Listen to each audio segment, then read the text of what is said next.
Baik, Assalamualaikum warahmatullahi wabarakatuh. Perkenalkan, nama saya Suparman, F551230006. Di sini kami akan mempresentasikan hasil dari diskusi kelompok kami mengenai judul yaitu digitalisasi letter of credit menggunakan teknologi blockchain. Pada mencakup analisis teknis untuk merevolusi perdagangan global. Ada pula latar belakang masalah pada letter of credit konvensional. Proses LC saat ini terjebak dalam paradigma abad ke-20 yang menimbulkan berbagai inefisiensi dan juga risiko yang signifikan. Pada yang pertama ketergantungan dokumen fisik. Saat ini proses LC masih sangat bergantung pada kertas fisik. Makanya dia lebih lambat, mahal, dan juga rentan hilang atau rusak saat dalam perjalanan. Terus waktu proses yang sangat lama. Verifikasi manual memakan waktu 7-10 hari karena melibatkan berbagai pihak untuk verifikasi kebenaran dari dokumen tersebut.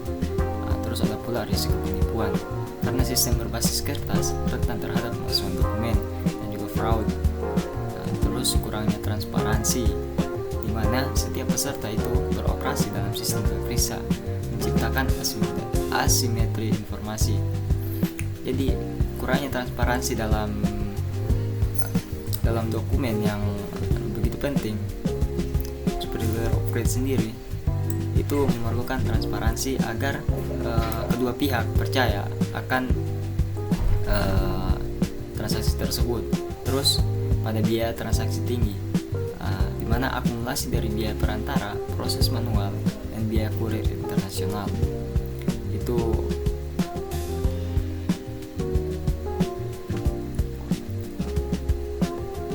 itu sangat tinggi, mulai dari biaya perantara, terus ada pada proses manual, juga biaya kurir itu sangat tidak efisien dari segi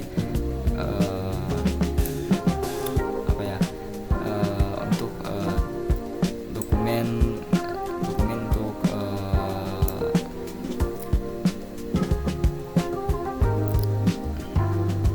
untuk transaksi.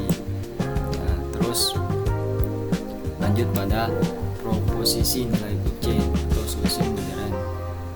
Saat ini teknologi blockchain menawarkan paradigma baru yang dapat mengatasi kelemahan-kelemahan sistem konvensional tadi dengan fitur-fitur revolusioner.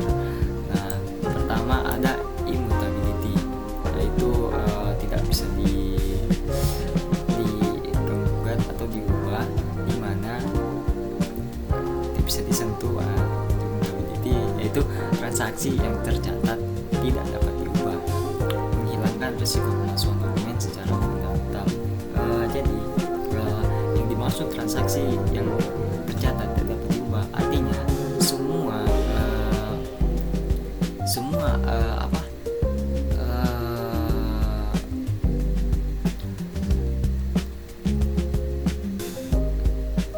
semua yang ada dalam jaringan itu, atau misalnya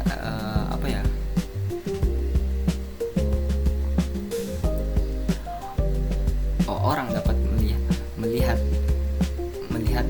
transaksi yang ada tapi tidak dapat mengubah transaksi yang ada tersebut. Ini tujuannya sudah menghilangkan risiko pemalsuan dokumen secara fundamental. Terus transparansi, ini salah satu membuat kepercayaan lebih meningkat untuk sebuah transaksi yang begitu besar, apalagi transaksi internasional, di mana dapat menyediakan satu buku besar yang dibagikan ke semua peserta yang ada jaringan yang berwenang dengan akses secara real time. Terus ada automation via smart contracts. Ini sebuah sistem program yang dieksekusi otomatis ketika kondisi terpenuhi, konsensusnya terpenuhi, nanti akan melepaskan pembayaran secara instan, jadi tidak secara manual lagi.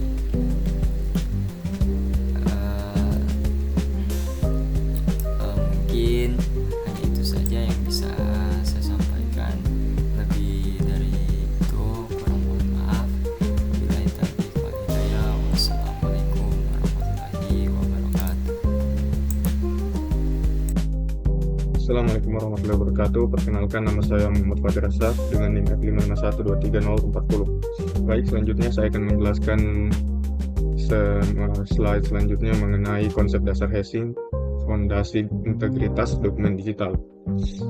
Baik, pada dasarnya kriptografi hashing adalah tulang punggung untuk menjamin integritas dokumen digital dalam sistem LC blockchain kita yang akan kita buat ini. Fungsi hash adalah algoritma matematika yang mengubah data dengan ukuran berapapun menjadi string alfanumerik dengan panjang tetap, hash value atau digest. Kemudian fitur pertamanya adalah deterministik. Input yang sama seperti LC atau invoice yang sama akan selalu menghasilkan output hash yang identik, menjamin konsistensi verifikasi oleh semua pihak. Fitur kedua yaitu adalah one way atau pre-image resistant. Sangat sulit secara komputasi untuk merekayasa balik data hasil dari nilai hashnya. Meskipun nilai hash tercatat di dokumen blockchain, dokumen LC tetap aman. Kemudian ada fitur ketiga yaitu collision resistant. Sangat sulit menemukan dua input yang berbeda yang menghasilkan output hash yang sama. Kombinasi dengan avalanche effect pada algoritma seperti SHA-256, perubahan sekecil apapun pada dokumen input akan menghasilkan hash yang sama sekali berbeda dan tidak dapat diprediksi, menjamin deteksi manipulasi. Selanjutnya yaitu implementasi dalam Python. Jadi di slide ini ada kodenya sudah diperlihatkan, Pak. Jadi penjelasan tentang kode ini yaitu kode ini menggunakan pustaka hashlib pada Python dengan algoritma SHA-256. Kemudian fungsi utamanya di fungsi hash file itu memeriksa keadaan file dan menginisialisasikan objek SHA-256. Kemudian langkah krusial membuka file dalam mode biner atau RB yang itu Pak, with open file RB as a file untuk membuka dokumen PDF atau docs yang secara murni bukan sekedar teks. Kemudian jadi kode ini kami buatkan untuk menghashing file dokumen karena mungkin nanti kalau dalam pembuatan LC itu akan banyak mengambil atau kita akan menghashing dokumen-dokumen PDF dan docs, persyaratan-persyaratan yang diberikan oleh si importer kepada eksportir dan begitu lanjut seterusnya ya begitu Pak. Kemudian untuk memproses file besar kita melakukan teknik chunking dengan ukuran 65.536 byte dengan loop. Terus kita looping untuk membaca bloknya satu persatu yang telah dicang tadi. Kemudian hash update block memperbarui nilai hash secara kumulatif untuk menjaga efisiensi memori. Supaya kalau umpamanya filenya besar sekali Pak, jadi dia bisa dulu, dia blok dulu, habis itu dia hash satu-satu terus diupdate.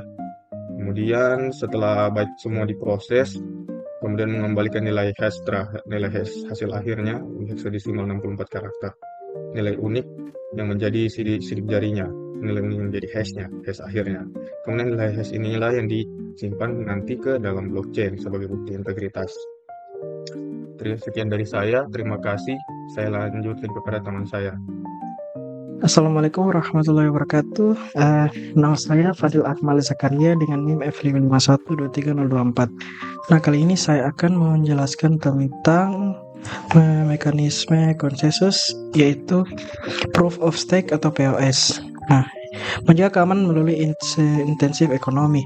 Slide ini membahas bagaimana sistem of Proof of Stake itu menjaga keamanan jaringan blockchain melalui intensif ekonomi. POS itu dikembangkan mengatasi kelemahan dari Proof of Work atau POW, khususnya pada efisiensi energi dan skalabilitas. Kemudian, POS ini menggunakan konsep staking, yaitu konsep validator yang mempertaruhkan aset kripto mereka untuk berpartisipasi dalam proses validasi blok.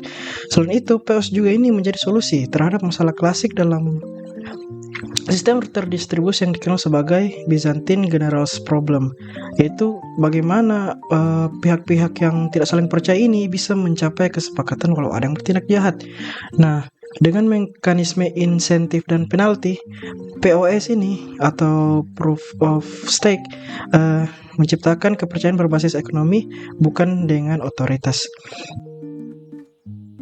Kemudian kita lanjut membahas 4 poin. Yang pertama itu prinsip kerja. Prinsip kerja ini, validator dipilih berdasarkan jumlah aset. Jumlah aset ini disebut stake yang akan mereka pertaruhkan. Semakin besar stake atau yang aset yang mereka pertaruhkan ini, semakin tinggi peluang mereka untuk dipilih memvalidasi blok baru. Kemudian mekanisme ini dia menggantikan konsep kerja keras komputasi seperti pada proof of work. Artinya, kekuatan ekonomi menggantikan kekuatan komputasi dalam menjaga jaringan. Kemudian jadi kesimpulannya itu di sini validator yang berinvestasi lebih besar memiliki kepentingan untuk menjaga kejujuran sistem. Karena jika mereka curang, mereka akan kehilangan aset atau stake yang mereka pertaruhkan tadi. Kemudian poin kedua itu pengecekan integritas. Untuk menjaga kejujuran, POS ini menerapkan sistem slashing. Jika validator bertindak curang, sistem akan menghapus sebagian atau seluruh stake yang mereka taruhkan. Hal ini menciptakan insentif ekonomi untuk bersikap jujur karena kecurangan justru menimbulkan kerugian langsung kepada si yang non stake tadi. Nah, yang keempat, untuk poin ketiganya itu kelebihan. Kelebihan itu sangat hemat energi karena tidak memerlukan perhitungan kriptografi berat seperti pada mining PoW. Aksesibilitas tinggi. Siapapun yang memiliki aset kripto dan dapat ikut berpartisipasi tanpa perangkat khusus. Kemudian skalabilitasnya itu lebih baik, memungkinkan lebih banyak transaksi per detik dibanding PoW. Nah, di slide yang poin yang terakhir ini yaitu keterbatasan. Potensi sentralisasi kekayaan. Validator besar yang memiliki aset bisa lebih sering terpilih dan memperkuat dominasi mereka. Selanjutnya kita masuk ke slide berikutnya itu mekanisme konsensus B, yaitu Practical Byzantine Fault Tolerance PBFT, menjamin finalitas dalam jaringan terkontrol. Di sini ada 4 poin lagi. Yang pertama jaringan permission, proses pemungutan suara, 3 fase konsensus, dan finalitas absolut. Saya akan menjelaskan masing-masing satu persatu. Jaringan permission yaitu hanya peserta yang identitasnya diketahui dan telah disetujui yang dapat bergabung ke jaringan. Hal ini membuat PBFT cocok untuk sistem tertutup dan terregulasi, misalnya sistem perbankan atau lembaga pemerintah. Yang kedua itu proses pemungutan suara. Ini tidak seperti POS yang bergantung pada staking. PBFT menggunakan voting multitahap. Kemudian semua node berpartisipasi dalam proses mencapai konsensus secara kolektif. Hal ini memastikan bahwa keputusan tidak diambil oleh satu pihak, tetapi berdasarkan kesepakatan dari mayoritas. Kemudian ada 3 fase konsensus yaitu prepare, dan commit. Di sini prepare itu node utama atau primary yang mengusulkan blok transaksi baru, dan prepare node lain memverifikasi proposal tersebut. Kemudian commit yaitu persetujuan. Jadi jika mayoritas node minimal yaitu 2F tambah 1 dari total 3F tambah 1 node yang menyetujui, maka blok dianggap sah. Finalitas absolut. Setelah mencapai fase commit, transaksi dianggap final dan tidak bisa dibatalkan. Tidak ada kemungkinan fork atau penundaan konfirmasi seperti di POS. Hal ini sangat penting untuk sistem yang membutuhkan kepastian hukum dan waktu nyata, yaitu real-time finality. Kelebihan itu finalitas transaksi absolut dan instan, throughput tinggi, dan latensi rendah, sangat cocok untuk lingkungan yang diatur. Kemudian keterbatasan, skalabilitas node terbatas, tidak praktis untuk ribuan peserta, cenderung lebih terpusat. Sekian dari saya, lanjut ke slide berikutnya. Bismillahirrahmanirrahim. Assalamualaikum warahmatullahi wabarakatuh. Perkenalkan, nama saya Muhammad Khiran dengan NIM F551-23021. Pada kesempatan kali ini saya akan melanjutkan presentasi dari teman-teman saya, yang dimana sini kita sudah masuk ke slide 8, yang dimana itu berupa diagram yang ada pada proses digitalisasi letter of credit. Nah, bisa dilihat di diagram yang pertama. Diagram yang pertama ada diagram alur hashing file. Nah, bagaimana proses hashing file terjadi di proses LC digital? Nah, di bagian pertama kita ini adalah fondasi integritas dari dokumen kita. Seperti yang terlihat di dokumen LC digital, apakah itu invoice atau bill of lading dimasukkan dalam fuzzy hash. Nah, proses ini menghasilkan hash value atau sidik jari digital yang unik. Hash inilah yang kemudian disimpan di dalam blockchain. Nah, bukan dokumen aslinya. Jika dokumen diubah satu huruf saja, maka hashnya akan berubah total. Nah, seperti yang terlihat di diagram. Kemudian lanjut ke diagram yang kedua, yaitu diagram alur kerja proof of stake. Ini adalah salah satu cara jaringan mencapai kesepakatan. Alur ini menunjukkan bagaimana indikator dipilih berdasarkan jumlah aset yang mereka pertaruhkan atau stake. Ini adalah model yang hemat energi, namun yang akan kita lihat finalitas transaksi bersifat probabilistik. Nah, seperti di alur diagramnya, yang pertama not validator aktif, kemudian lanjut ke pemilihan validator berdasarkan ukuran stake, lanjut ke validator terpilih mengusulkan blok baru. Jika node yang diusulkan itu betul, maka validator akan terpilih mengusulkan blok baru, kemudian validator lain memverifikasi blok attestation. Kemudian masuk ke bagian pemilihan apakah blok itu valid. Jika blok valid, maka blok akan ditambahkan ke dalam blockchain. Nah, jika tidak, maka blok akan ditolak validator, diberikan seperti dihukum atau dihukum slashing. Nah, kemudian lanjut ke diagram yang terakhir, yaitu diagram alur kerja practical Byzantine fault tolerance atau PBFT. Nah, di dalam PBFT itu mekanisme konsensus ini adalah mekanisme konsensus yang sangat berbeda. Alurnya itu sangat terstruktur bergantung pada proses pemungutan suara yang melalui 3 fase. Fase 1 pre-prepare, fase 2 yang di fase 2 sini prepare, maaf itu tidak jelas. Fase 2 prepare, dan yang fase ketiga itu commit. Nah, di fase 1 sebelum memasuki fase 1 dia akan mulai start permintaan transaksi klien. Nah, node utama atau primary node menerima permintaan, kemudian dia akan masuk ke fase 1. Fase 1 yaitu pre-prepare, sebelum persiapan. Node utama mengirim pesan ke node sekunder atau replicase atau node yang sudah direplika dari node sebelum node utama. Kemudian fase 2 prepare atau fase persiapan, di mana node sekunder memverifikasi dan mengirim pesan prepare. Nah, pesan prepare kemudian diteruskan setiap node mencapai quorum 2F plus 1, yaitu maksudnya prepare. Apakah setiap node itu sudah masuk ke dalam tahap prepare? Kemudian jika ya, dia akan masuk ke fase yang terakhir, yaitu commit. Setiap node mengirim pesan commit, kemudian yang setiap node mencapai quorum 2F plus 1 commit, memberikan pesan commit lagi. Kemudian jika ya lagi jawabannya, maka blok akan ditambahkan ke rantai lokal. Node sekunder mengirim respon ke klien, kemudian selesai, konsensus tercapai dan transaksi final. Nah, jika di proses yang awal ini dia hasilnya itu tidak, maka dia akan masuk ke mekanisme view change. Nah, mungkin itu saja penjelasan dari saya. Sekian, assalamualaikum warahmatullahi wabarakatuh. Bismillahirrahmanirrahim. Assalamualaikum warahmatullahi wabarakatuh. Perkenalkan, nama saya Muhammad Al-Farabi Moidadi dengan NIM F551230818. Nah, pada video kali ini saya akan mempresentasikan atau melanjutkan dari teman saya. Nah, di bagian saya ini yaitu membandingkan kedua mekanisme antara konsensus proof of stake atau POS dan PBFT. Nah, di sini kami mengambil beberapa kriterianya. Yang pertama yaitu finalitas transaksi. Nah, di bagian POS itu probabilistik itu butuh beberapa konfirmasi. Nah, yang dimana finalitas ini transaksi itu bersifat probabilitas, yaitu artinya butuh beberapa konfirmasi blok agar transaksi itu benar-benar dianggap final.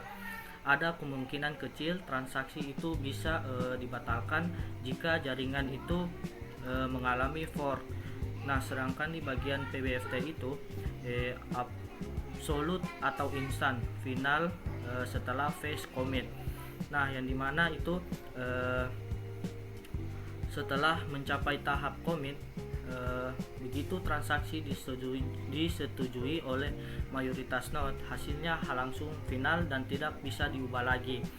Kemudian ada relevansi untuk LC itu sendiri, yaitu finalitas instan PBFT itu sangat krusial untuk transaksi keuangan, di mana kepastian penyelesaian adalah mutlak.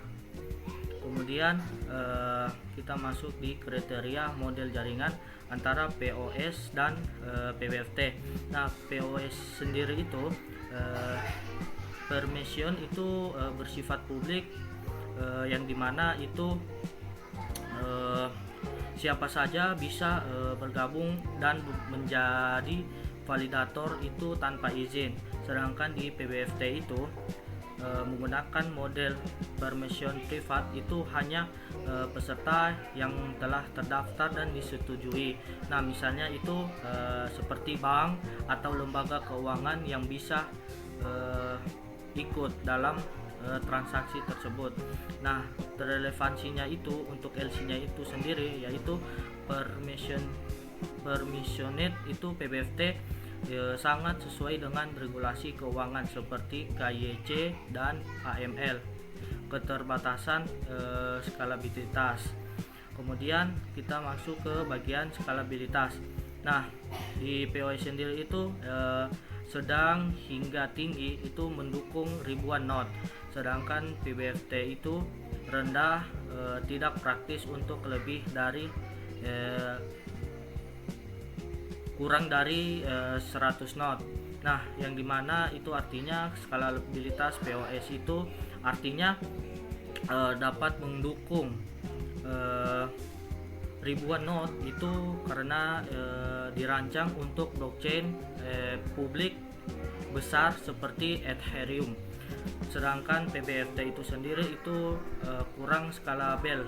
Nah, itu hanya optimal untuk jaringan kecil sekitar 20 sampai 100 node saja. Namun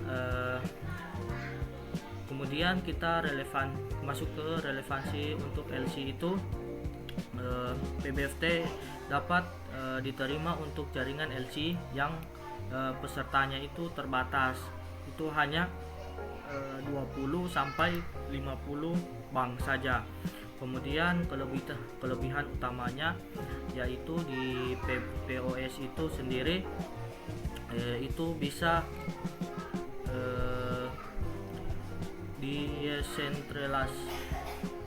desentralisasi, akses terbuka, efisiensi energi. Nah, yang dimana itu artinya bisa menawarkan desentralisasi tinggi dan efisien energi tanpa tidak butuh mining. Kemudian PBFT itu sendiri kecepatan itu sangat tinggi, latensinya itu rendah dan finalitasnya itu instan, yang dimana itu menawarkan kecepatan tinggi, latensi dan finansial yang instan. Kemudian relevansi untuk LC nya sendiri itu kepastian dari PBFT itu lebih berharga daripada desentralisasi absolut. Nah, sekian dari saya, lebih dan kurangnya saya mohon maaf. Wassalamualaikum warahmatullahi wabarakatuh. Bismillahirrahmanirrahim. Assalamualaikum warahmatullahi wabarakatuh. Perkenalkan lagi, nama saya Muhammad Kiran dengan NIM F551230021. Di sini kita masuk ke slide yang terakhir dari presentasi kelompok kami, yaitu slide kesimpulan. Nah, di sini berdasarkan presentasi-presentasi yang telah kami berikan sebelumnya, kami menarik 4 buah kesimpulan. Yang pertama, fondasi teknis. Kombinasi antara kriptografi hashing untuk integritas dokumen dan mekanisme konsensus untuk integritas transaksional memungkinkan ekosistem LC digital yang superior. Maksudnya LC digital itu lebih terjamin lagi keamanan dan integritasnya, baik itu secara transaksional dan integritas dokumen di dalamnya. Nah, kemudian kesimpulan yang kedua, arsitektur optimal. PBFT muncul sebagai arsitektur yang lebih pragmatis dan unggul untuk LC dalam konteks perbankan yang diatur, memberikan finansial instan dan kesesuaian dengan model permissioner. Kemudian kesimpulan yang ketiga, potensi transformatif. Blockchain menawarkan solusi letter of credit yang lebih objektif atau lebih cepat, murah dan transparan serta aman daripada sistem berbasis kertas yang ada saat ini. Seperti yang kita ketahui, sistem digital itu bisa dibilang jauh lebih cepat dari sistem yang masih menggunakan cara lama, seperti masih menggunakan kertas dan berbagai jenis dokumen-dokumen yang harusnya bisa digitalisasi. Nah, yang terakhir itu tantangan adopsi. Keberhasilan bergantung pada kemajuan kerangka hukum, standarisasi industri, dan manajemen perubahan untuk transisi dari proses berbasis kertas. Sekian dari kelompok kami. Jika ada kesalahan kata dalam presentasi ini, mohon dimaafkan. Saya akhiri. Wassalamualaikum warahmatullahi wabarakatuh.